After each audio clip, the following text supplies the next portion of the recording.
I never thought I would be the kind of mother who records something like this, sitting in a quiet room with my hands trembling slightly over a table that suddenly feels too large, too empty, too aware of everything it has ever held. There are moments in life when silence becomes louder than words, when the absence of a phone call, a message, or even a simple confirmation of "I am fine" turns into something heavier than fear itself. And that is exactly why I am speaking to you now, not as someone in control of a story, but as someone standing inside a moment that feels like it is slipping out of my hands in real time. My son.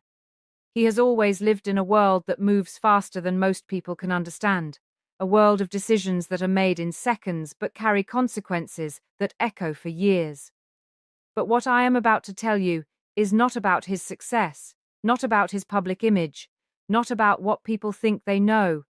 It is about something that happened quietly, almost invisibly, just hours ago, something I still cannot fully explain without feeling a tightening in my chest that tells me I may not be ready for the answer.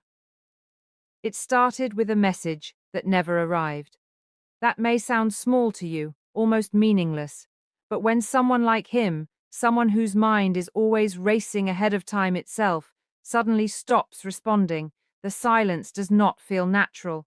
It feels constructed, intentional, as if something or someone has stepped between you and the person you are trying to reach. I remember staring at my phone longer than I should have, convincing myself that I was overthinking, that I was letting fear write stories my rational mind would normally reject. But then came the second layer of unease, the missing trace of normal routine. Meetings that were supposed to be confirmed stayed unconfirmed. Calls that should have been returned stayed unanswered. Even those closest to him began to hesitate in their words, choosing phrases like, "he is busy," or "he is in a meeting," with a strange softness, as if they were protecting me from something they had not fully said out loud.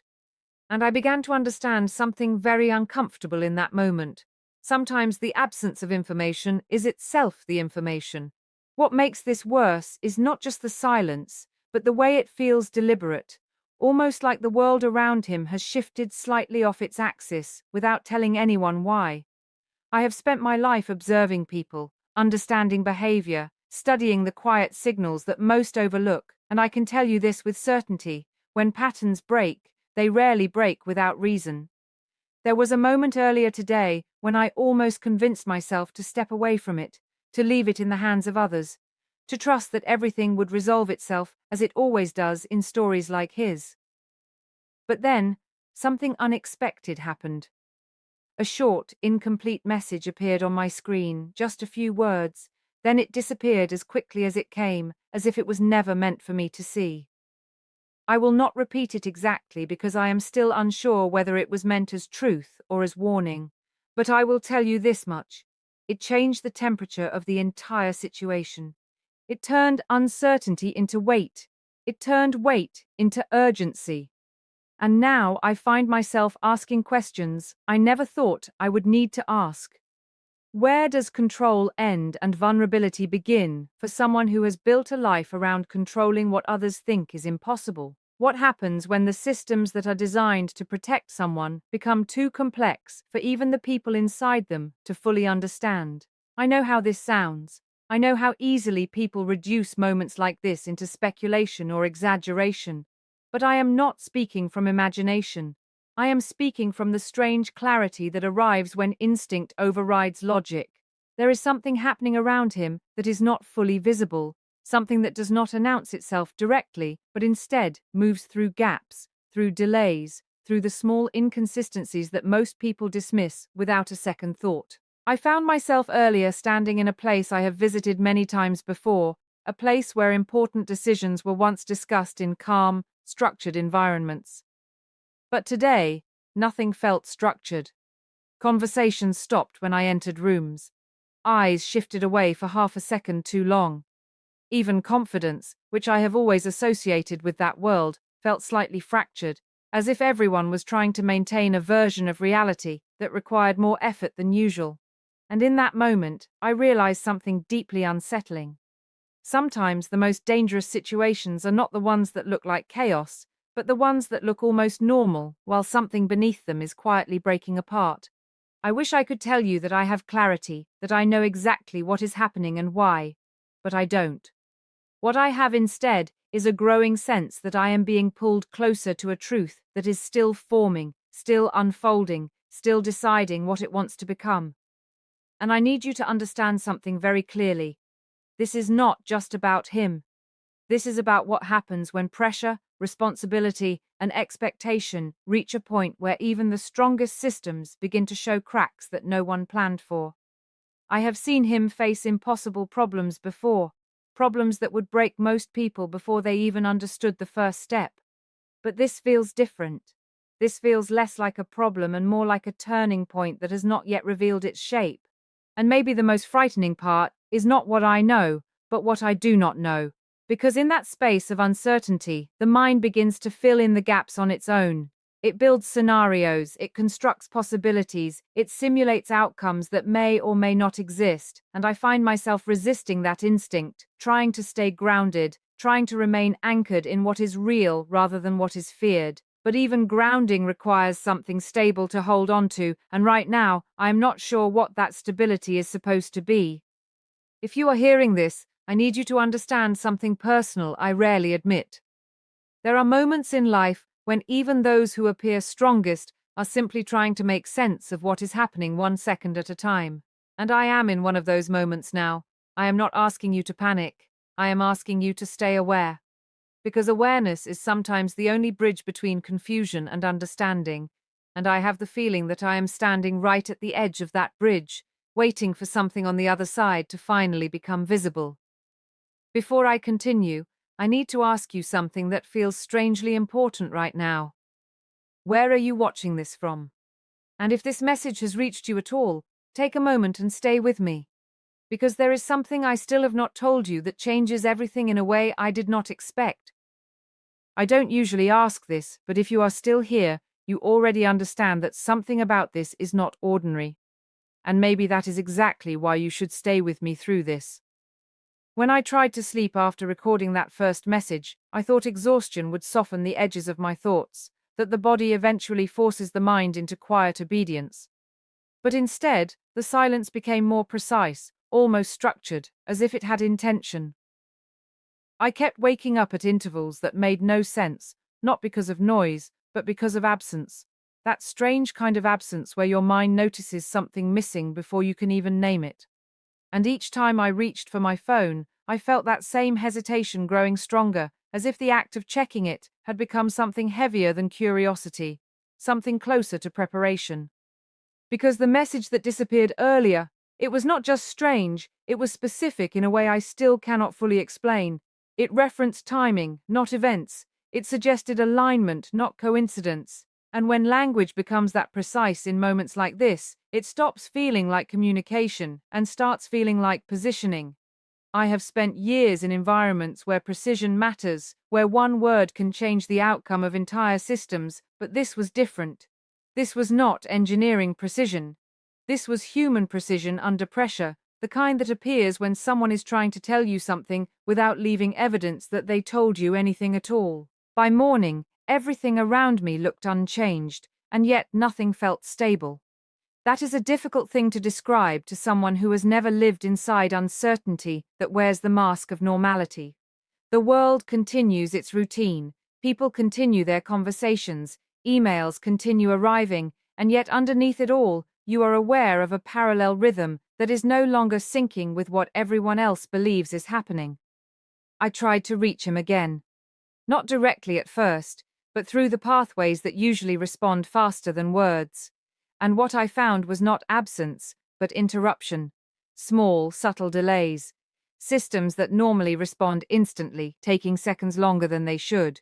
People answering questions with more caution than necessary. It was as if the entire structure around him had developed a new behavior overnight, one that I had not been informed about. There is something deeply unsettling about realizing that even proximity does not guarantee clarity.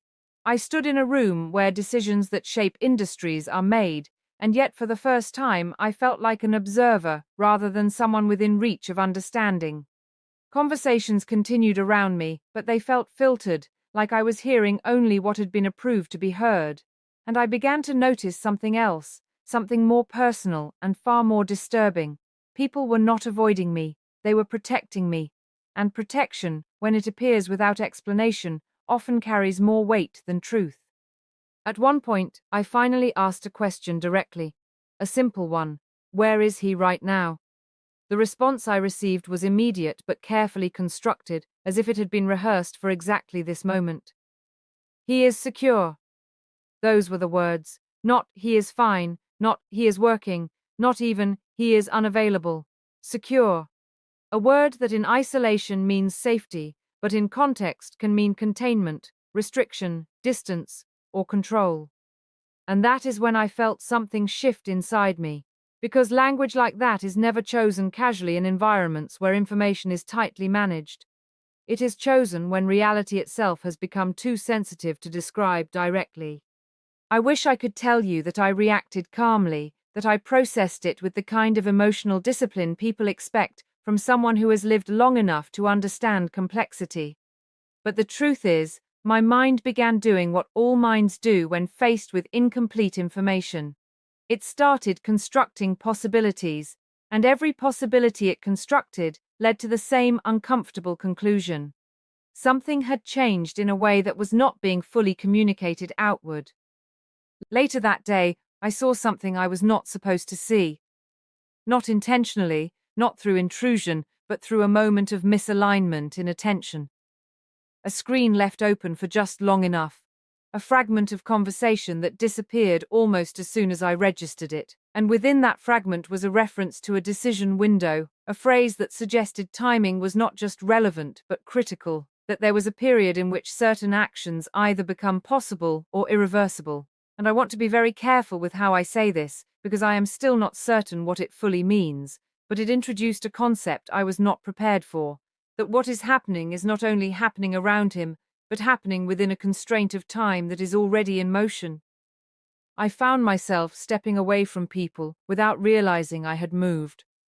Standing near a window that overlooked a world that continued behaving normally, while my internal sense of normal had already begun to dissolve. And in that moment, I did something I rarely do. I stopped trying to interpret and started trying to observe. I looked not for answers, but for patterns. And patterns, when you strip away emotion, are often more honest than explanations. What I noticed was this: increased coordination, reduced transparency, and a growing reliance on indirect communication. Messages were no longer being delivered in full clarity. They were being shaped, softened, fragmented. And when communication begins to fracture like that, it is usually not because people do not know what is happening, but because they are trying to manage how much of it should be known at any given moment. And yet, despite all of this, there was no visible crisis, no disruption that the outside world would recognize, no alarm, no announcement, no rupture in the surface. Everything remained intact, which is exactly what made it more difficult to trust. Because the most dangerous moments I have witnessed in life were never the ones that announced themselves loudly. They were the ones that preserved appearances while changing everything underneath them. By evening, I received something else. Not a message this time, but a warning disguised as reassurance. A sentence that said I should not attempt to resolve anything directly. That word stood out to me more than anything else. Resolve. As if clarity itself had become something discouraged. And I realized then that I was no longer simply trying to understand what was happening to my son. I was now inside a system where understanding itself had boundaries, and that is when the fear changed shape. It was no longer fear of something going wrong, it became fear of something already being decided, and I am telling you this because I need you to understand how quickly certainty can dissolve when you are standing too close to something that is still unfolding. Because I am now standing at a point where every direction feels like it leads deeper into something I was never meant to fully see. And just as I was trying to decide whether to step back or continue forward, my phone lit up again with a single line that I do not remember receiving before, from a number I cannot trace, saying only this: "Do not look for him where he is expected to be found." And the moment I read it, I realized something that made my hands go completely still. Because I had already been looking in the wrong direction the entire time, and what I am about to find next, I am not sure I am prepared to understand it. I stared at that last message longer than I should have, not because it was complicated, but because it felt like it was speaking directly to a fear I had not yet admitted even to myself. Do not look for him where he is expected to be found. It is strange how a single sentence can change the way your mind maps everything it thought it understood.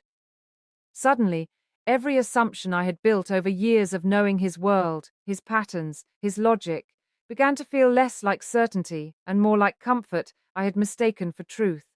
And comfort is a dangerous thing when reality begins to shift beneath it. I tried to move normally after that, to continue conversations, to respond to people who had no idea that my internal world had already fractured into layers of doubt and interpretation. But something had changed in the way I perceived every interaction. Every pause felt intentional. Every vague answer felt weighted. Even familiar faces no longer felt fully readable. It was as if I had stepped slightly outside the version of reality everyone else was still standing inside, and no one had noticed I was no longer fully aligned with it. And then came the moment I can still feel in my body when I think about it. I received access to something I was not supposed to request, not because it was forbidden in an obvious way, but because it was never meant to be needed by someone in my position. A sequence of confirmations, indirect approvals, and quiet acknowledgements that led me to a place I had only ever heard about in abstract terms. And when I finally saw what was there, I understood why everything around me had been so carefully worded, so deliberately softened. Because he was not where anyone had said he was, not missing in the way people assume when they hear silence, not unavailable in the way busy minds excuse absence. He was inside a controlled environment where communication was not absent, but filtered, structured, managed in layers that only revealed what was deemed necessary for others to know. And I want to be very careful here, because what matters is not the label of the place, but the realization that information itself had become something actively shaped around him. It was not chaos, it was containment of perception. And that is far more unsettling than disorder, because disorder is visible, but containment can look like normality from the outside. When I saw his name on that system, my first instinct was not panic. It was disbelief.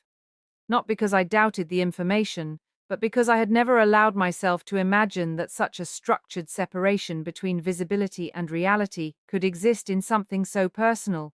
And yet there it was, quietly confirming that what I had been experiencing was not imagination, not exaggeration, not emotional distortion. It was alignment with something that had already been set in motion before I even became aware of it.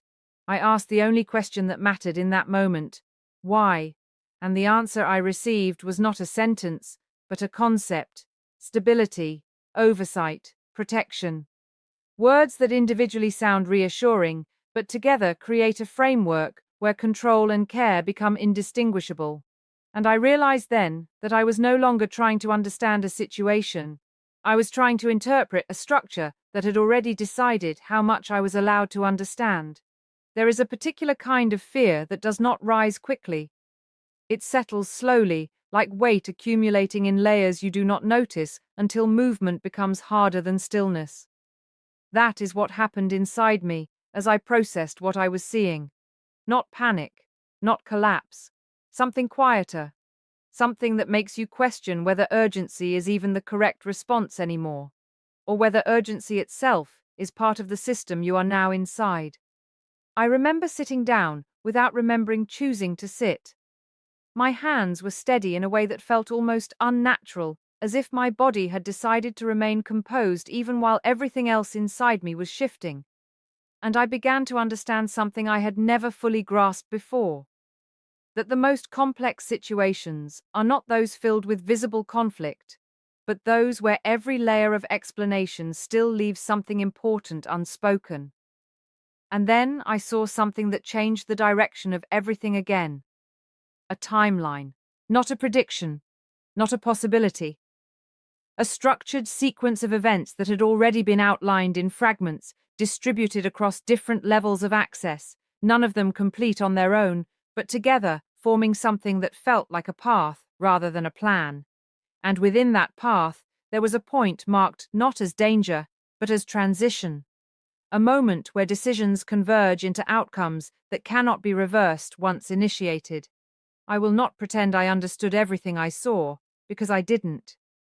But I understood enough to realize that what I had believed was unfolding spontaneously was actually moving along something far more defined than chance. And that realization brought with it a kind of emotional silence that is harder to describe than fear, because fear still reacts. Silence simply absorbs.